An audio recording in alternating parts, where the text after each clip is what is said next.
Hi, my name is Michael Mills, and what I'm here to do today is to try to get you on a bird's eye view of somebody who is completely a novice on how to put together a 2x4 basics bench. This is done usually with 2x4s, obviously, hence the name 2x4 basics. But today what we're going to do is a combination of 2x4s for the base for the stringers, and also with composites, in case you're interested in going that route. So let's go ahead and dive right into it. I'm going to go ahead and measure out my 6 foot length, and we'll go ahead and cut that point.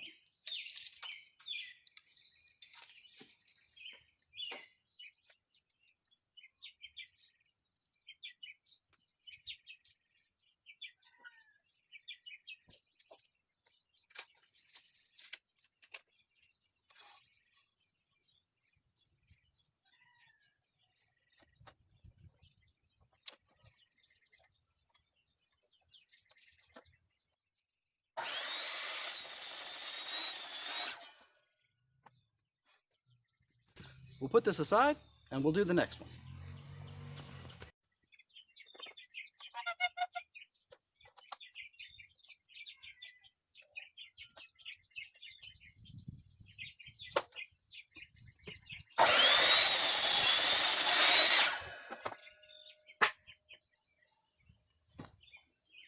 And our two 6 foot lengths are now cut. These are you get two of these in each one of the 2x4 basics bench kit, along with some screws, which we will use to put this together. Uh, right here is where the stringers go. We're going to go ahead and put those in, and with any bit of luck, we'll be able to determine the angle here for the brace support that we're going to put in the middle, because we are going to use composite for both the seat and for the back.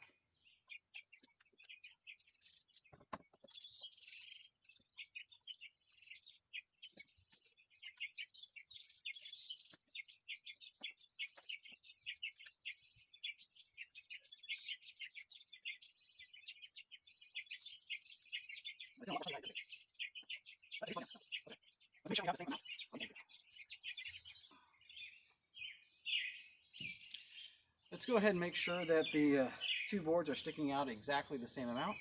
Doesn't have to be in any one particular length, because what we're going to do is just make sure that the angles are even.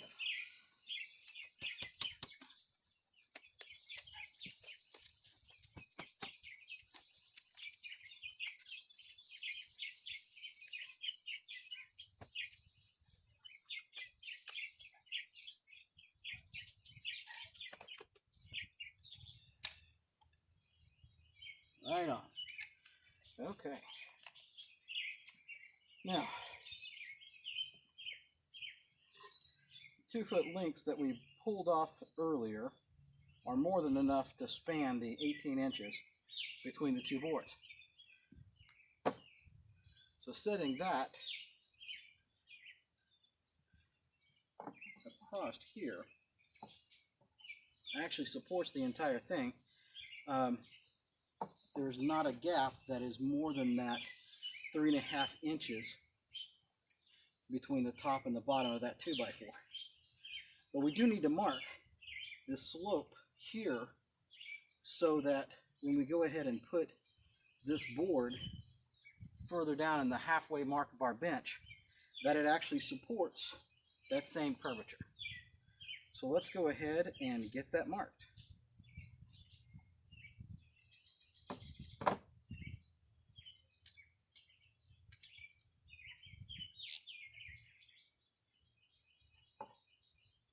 In case you're wondering, I am moving this all the way to the edge, because that's where I'm going to go ahead and cut this, and I'll probably end up cutting that off on the back side.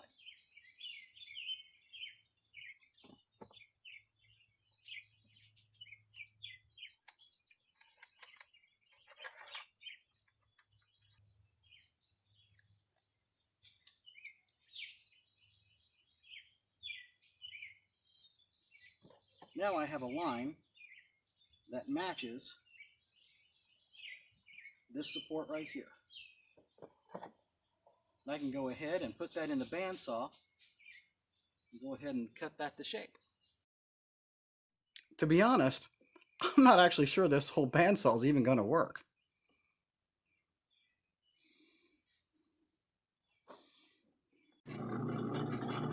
Well, with a little push and a little shove, the old bandsaw's working. Let's go ahead and shove that wood through.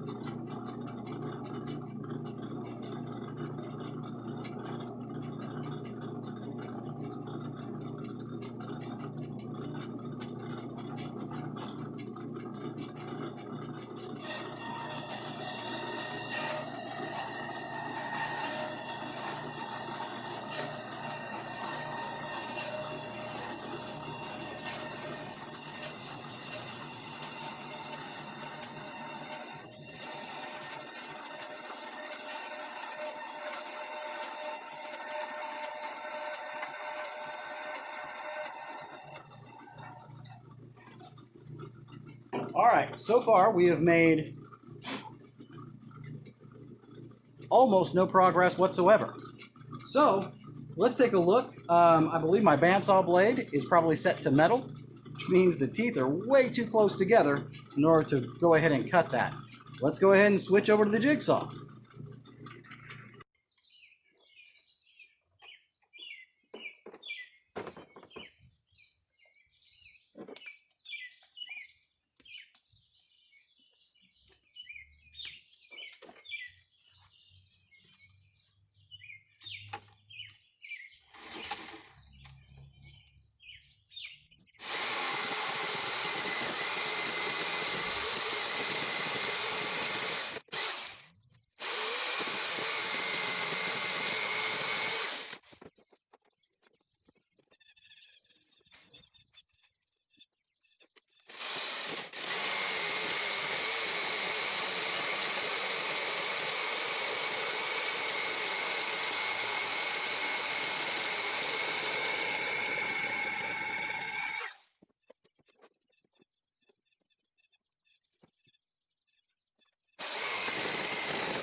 That was a little rougher than I anticipated, but it's now cut.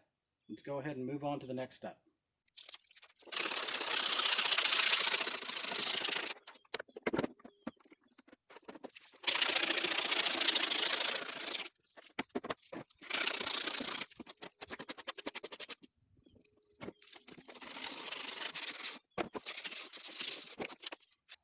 If I were a reasonable woodworker, I would take my time with this and do the best job that I possibly could.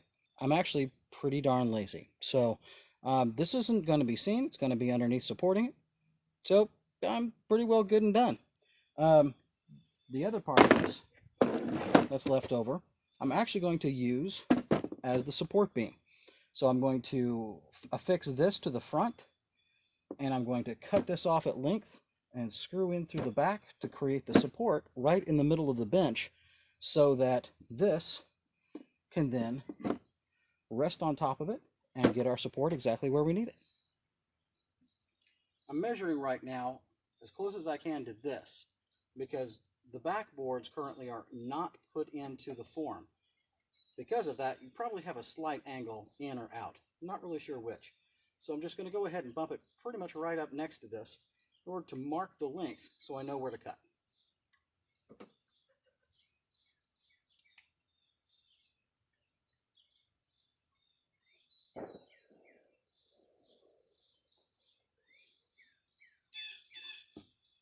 Our mark is made. Before I cut this with a saw, I realized as I was walking away that these two boards are not 100% parallel. Because of that, the mark that I just made on the bottom is actually the mark for the top. So I need to mark the top and an angle all the way down to the bottom. In order to do this, what I'm going to do is I'm going to use that piece as a straight edge, or actually, I should just go ahead and get a straight edge.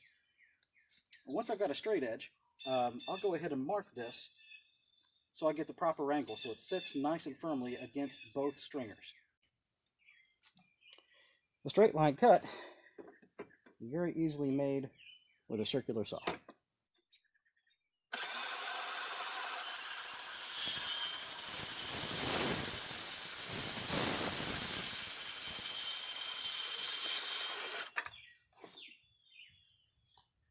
That's what you get when you only clamp one side down, so it rotates on you as you go, and your depth is right at the edge, which is fine enough. We'll just clean that up a little bit down there at the bottom.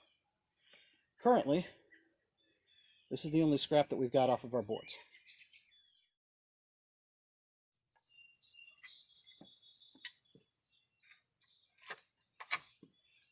Before we attach that brace, we're going to go ahead and hook both of these stringers directly through our slots.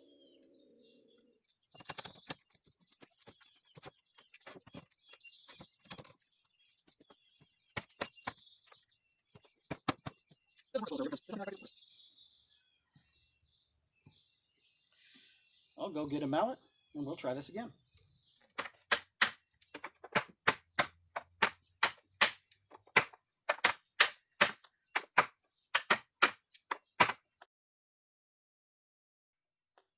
That's going to be a really long table. That's 6 feet. So is that the bench is at 4 feet now? It's pretty close, but it's going to be either this or smaller, and that's a big table. Well, the question is, you could do the same on both sides, and so like half of that table. But if you do that, then you have a a fairly small table, which I'm also okay with. But yeah, it would be pretty small because it would basically be like taking one of those 1x6. Well, let's just stay with the 4 foot and 6 foot. I think so. And we'll see. I may end up cutting some of this off.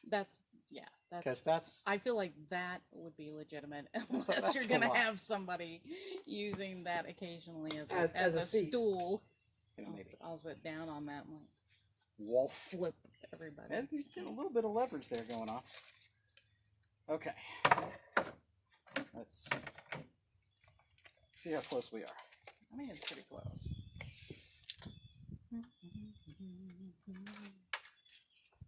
I am not quite 2 inches off. I can go out about 2 more inches down. So I think the way we would normally do things, it'd be like, hey, we can kind of fudge this, who cares? But then we've already got our cords cut, so we can't do that. Right. I think that's probably about it. Probably about it, if not maybe a little too small. Yeah, you definitely do. Yeah, I'm like an inch smaller now. Well, but you know what? But here's the I'm thing. okay with an inch smaller. I think having a little over the edge is not. Yeah. So that's good. So we're going to stop there.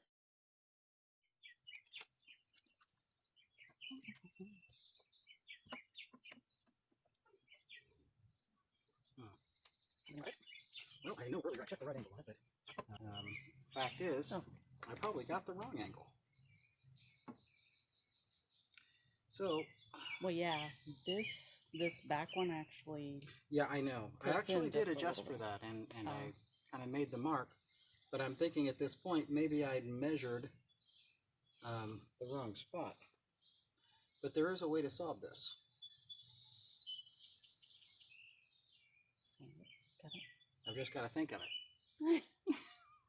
I mean, yeah, let's go ahead and just take that much off. What if you take it up from the bottom? Would it make a difference? Seems to work. Let's give it a try.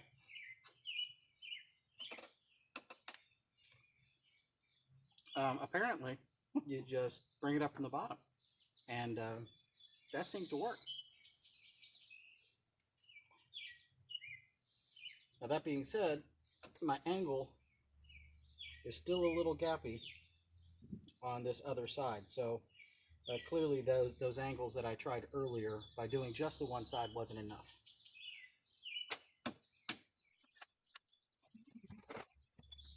So here's what I'm doing right now. What is that? Oh, that's a good score. How much is this? Right. So that, right. Nice. That has my score.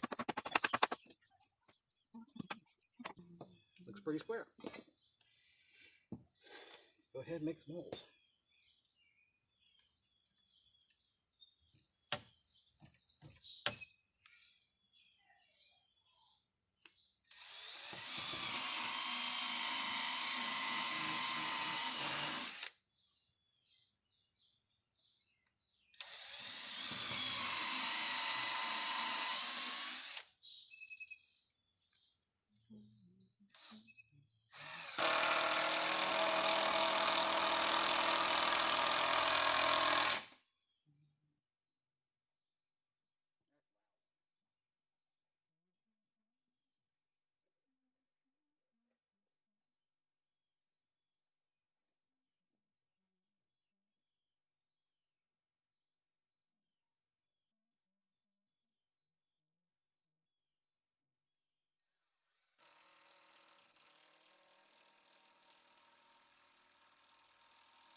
Just about dead.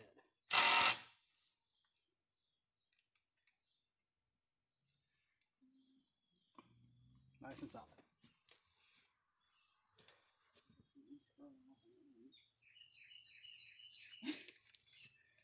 Oh no. These are the screws that came with the unit from 2x4 Basics. From what I've read in the reviews and what Kathy's read in the reviews, most people hate these screws. So I'm thinking that we go ahead and use them because, well, we have them and we have them. So if it's terrible, we can always replace them with something else. But in the meantime, let's go ahead and try it and see what happens. The first thing you may notice is that the decking screw currently is set right down inside there. Now if you've got an impact gun, which is what I'm using here, and now I used to put those in, you notice the angle is stopped because the overhang doesn't allow for a 90-degree insert. However, I happen to have had an extension. When you use an extension, you can put your tip directly in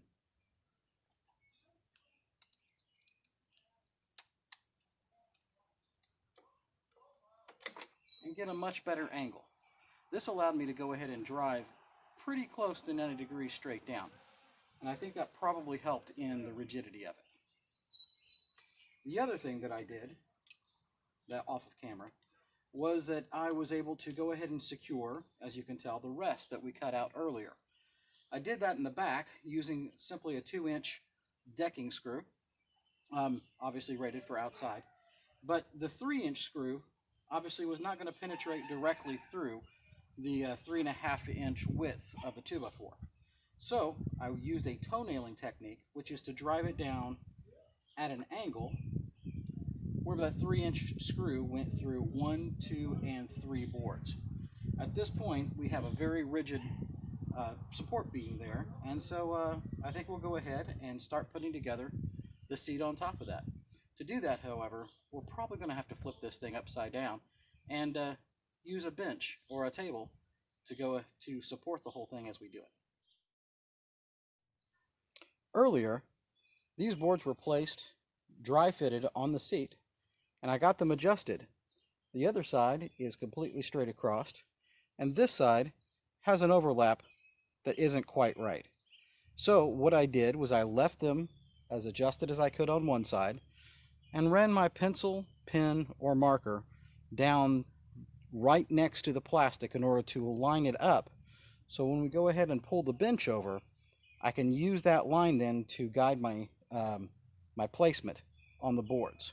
I also marked each board 1, 2, and 3 so that I knew exactly where they would be, and I made an indication of which side was towards the front. That allows me, when I go ahead and seat it, to know that I've got my bench planks in the right spot.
At this point, we have all three seat beams,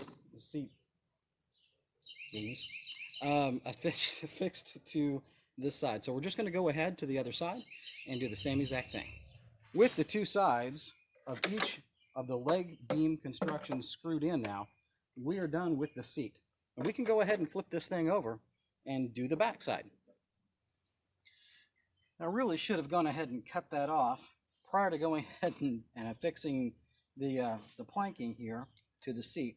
So it's going to be a little bit more difficult now. However, what I can do is a plunge cut and plunge cut directly in. So I'm going to put my hearing protection on and hope not to kill myself.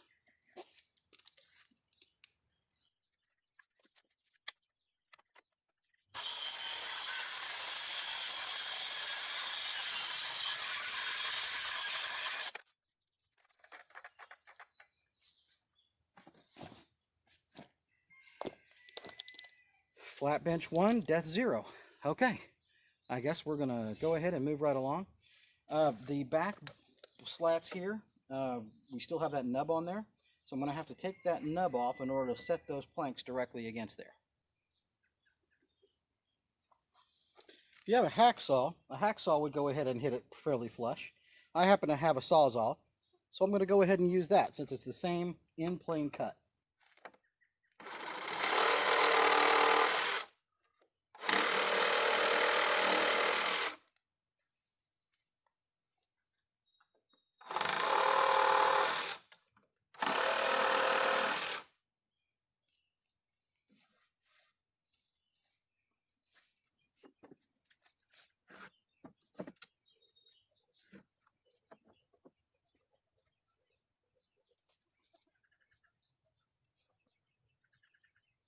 Looks like we have a very similar situation to the other side here, over the edge on that side. So what I'll do is I'll go ahead and mark them, but before I go ahead and affix them, I'm going to go ahead and cut along that line.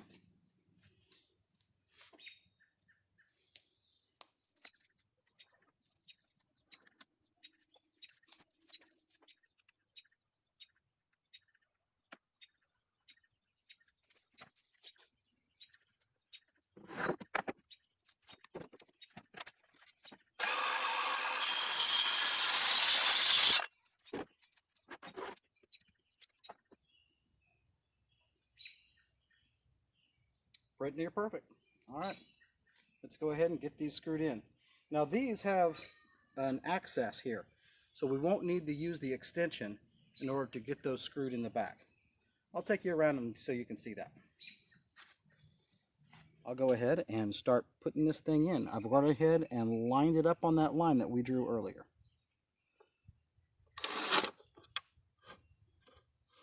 Well, that didn't work very well.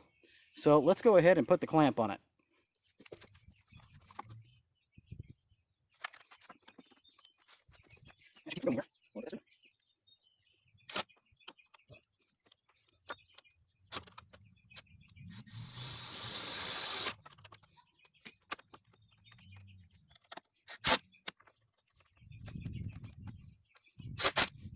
Let's see if this one goes in any easier.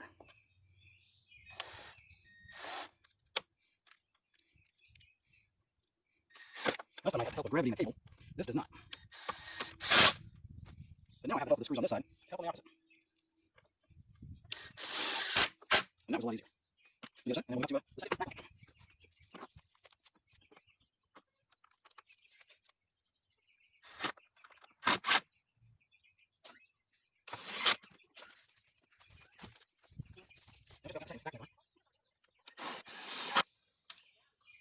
And now we can go ahead and start on the last one.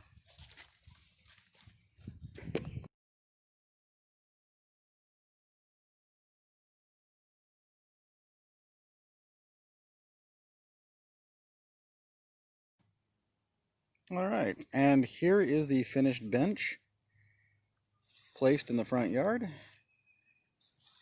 chocked for level, with the table attached on the side. The things that we missed because we ran out of space to record was the cutting of the angle here at the bottom, kind of get those out of the way, and the addition of the caps that go on the end. In case you're wondering, those caps are actually specifically for the composite. The composite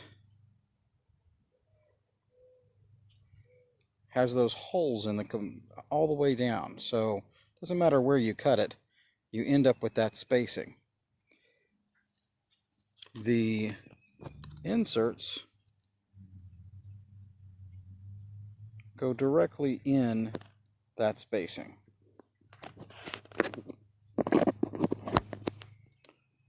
And just get tapped and hammered into place. Once they're in, they meld pretty quickly and pretty easily right into the end of the boards, giving the appearance that it's a somewhat solid board all the way down through. And there you have it. There's the complete bench build. If you have any questions, I probably don't know how to answer them.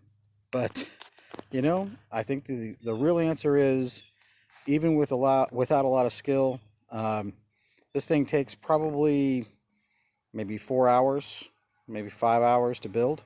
And it's a pretty easy way to make a nice bench at a pretty reasonable price. The entire thing cost, I want to say, about $125, $130. That's all the composite material, the 2x4 basics forms, and the 2x4s itself. So, good hunting and good luck.